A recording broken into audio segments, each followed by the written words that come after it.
Hi guys welcome to our channel. இன்றைக்கி வந்து என்ன பார்க்க போகிறோம் எபிசோட் அப்படின்ட்டு பார்த்தீங்கன்னா, காவேரி வந்து குமரனுக்கு கால் வருது. இந்த மாதிரி கடையெல்லாம் அடிச்சு நொறுக்கிட்டாங்கன்னு காவேரிக்கு அப்பயே டவுட்டு, அவங்க மாமா போகிறாங்களே அப்படின்ட்டு போய் பார்த்த பின்னாடி தான் தெரியுது கடை ஃபுல்லாக பசுபதி தரமாட்டம் பண்ணிட்டாரு.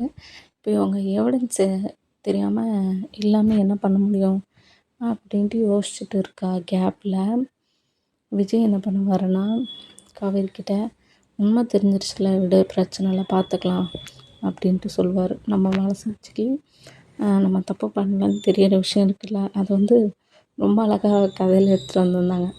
நல்லா இருந்தது. இப்போ ஒரு தப்பே பண்ணாமல் விஜய் வந்து மாட்டிக்கிட்டாரு. ஆனால் வந்து அவருக்கு நம்மளால் வந்து இது நடக்கலை அப்படின்னும் ஹி வில் பி ஹாப்பி. அது நல்ல விஷயங்க.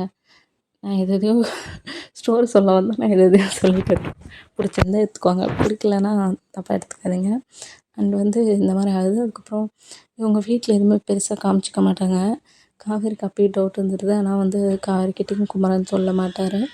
அண்ட் தென் வந்து நெக்ஸ்ட் டே மார்னிங் நிவினும் குமரனும் இது 2 பேரும் வந்து கடையெல்லாம் க்ளீன் பண்ணுறதுக்கு வருவாங்க. அப்போ விஜய் வந்து வருவார். பார்த்துட்டு ஷாக் ஆகிடுவார். அதோட இந்த எபிசோடு முடிஞ்சிடும்.